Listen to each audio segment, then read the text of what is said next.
Hello and welcome back to the channel for another Call of Duty review. Today I'll be taking a look at the Micro Galaxy Squadron Mandalorian N-1 Starfighter. Been really excited to open this guy up. I've actually had it for a little while, but finally getting around to doing the review. So let's get straight into it. I got this from Target, I think? Yes, Target. I got it from Target. So check out your local Targets, check online. I think it's appearing in several places. I don't remember if it's a Target exclusive or not, but it might be. So best of luck on your toy hunting to find this. This is an awesome ship. I was really excited to see it brought back from the prequels in The Mandalorian. Really cool style. Really like the kind of harkens back to, World War II and pre-World War II aircraft with the all exposed aluminum, burnished metal look. Really cool. So love that look. Hot roddy style ship. Just take a look at the packaging. You get all the features here on the back. Mando, Grogu, landing gear, which is something that N1 has never had, but is a good feature for a toy, obviously, so it doesn't just flop around. And yeah, let's get into the unboxing. So, try and not completely ruin this packaging, which unfortunately I think there's no alternative here. I'd love to buy two if I had the funds to spare. I had one that may keep the packaging in nice condition because artwork is quite good. Quite nice. I like the X-Wings on the back of this one. Let's pull this guy out. Put that aside. Righty. Get it out of the packaging. There you can see, what does that look like? Blue 5? Interesting. Cool. Like to see some of those X-Wing repaints. Start with Mando himself. Believe this it's definitely the same sculpt as what comes with the Razor Crest, the Amazon exclusive one. I don't have that one with me, so I can't confirm if the paint apps are updated, but they do appear to be updated. Just a little bit. Amazing the detail they get on this tiny little figure. He looks fantastic. I love vintage collection figures as well, as you know from this channel, but I gotta say, Jazares really did nail the scale as well. This guy looks fantastic. Honestly, almost as good as the 3.75 inch equivalent. And I believe this is all, yep. Jetpack and cape are detachable.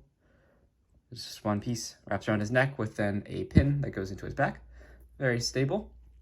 Articulation-wise, and of course you can do this with the jetpack on, doesn't really hinder much movement, but he does have arms swing all the way around, and of course the legs can sit and move backwards a little bit too, and you can kind of separate them, so you can get them in walking pose. Same thing with the arm, you can kind of have one up, shaking hands or blasting somebody, whatever you so choose. But great little figures here, about around 1 inch in size. That to the side, and let's get the N1 out. So just gotta pop in some of the bubbles here, make it easier to get a grip on. There we go. Set that aside. So we do still need the tail piece here.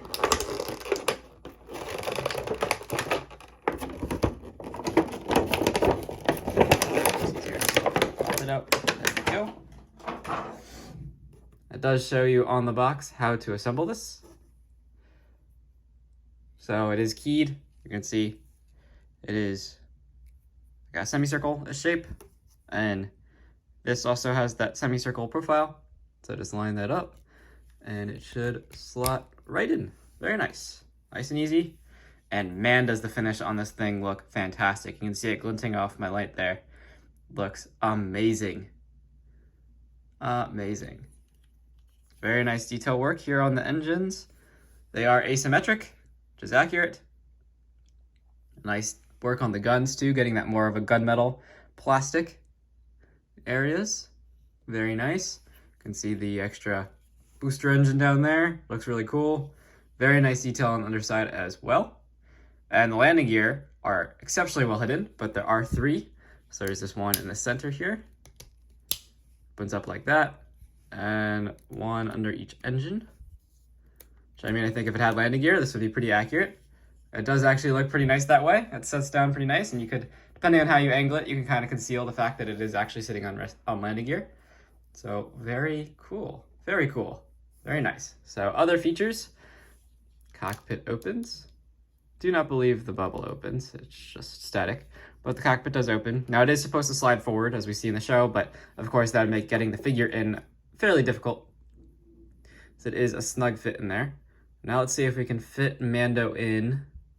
I believe you do have to take off his jetpack because his cape would drag otherwise. But just sit him in there. Actually, you might be able to leave his jetpack and cape on.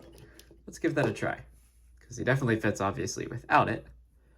But if we keep it on, can he still make his way inside that cockpit?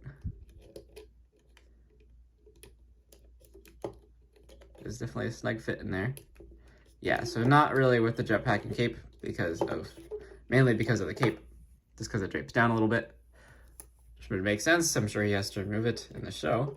Just sitting there. The cape obviously will bend, but made out of plastic, it's not going to bend. But he sits in there very nicely. You can see him in the cockpit. I like kind of the not perfectly clear, kind of frosted glass look. Very cool. I also like the faded yellow stripes with a little bit of paint that's left from its Naboo fighter days they left on there. Very nice. Very, very nice ship indeed. Let's just close the landing gear back up, and you can see all the detail inside a landing gear bay door. It's a little hard to see. Get some light in there. There's detail inside of the doors, which I think is a really nice touch. So if you just wanted to use them actually as like, doors opening on the engines when they're repairing it, you totally could. There it is with everything closed off. And again, like those landing gear concealed beautifully. If you don't ever want to open them, you don't have to, and it'll look perfect.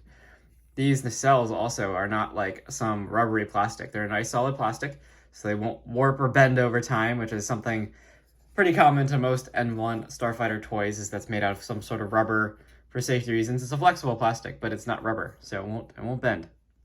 Very nice. The insides of the engines are also equally well detailed. The inlets there. You got the nice proton torpedo slot there. I like all the missing panels that this thing has. Love the design of this. Very nice. Very, very nice. Jazares perfectly executed. Wonderful toy. Nice size. Really excellent paint apps. Fantastic ship. And of course, let's take a little look at tiny little Grogu who's in there.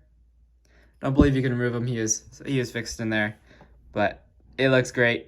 I believe his hand's supposed to be up because he's banging his knob from the Razor Crest on the glass. Fantastic scene. Love the show. Very nice. I'd imagine they'll probably release a version of this ship. Maybe it'll be a chase with R4 in that bubble instead of Grogu.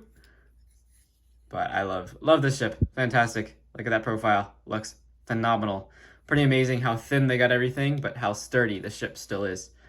Very nice work. Highly recommend this ship, so track it down if you can. It'll look great alongside all your other Jazares ships, even alongside the now deceased Razor Crest, but Razor Crest is a personal favorite of mine now. And as is this.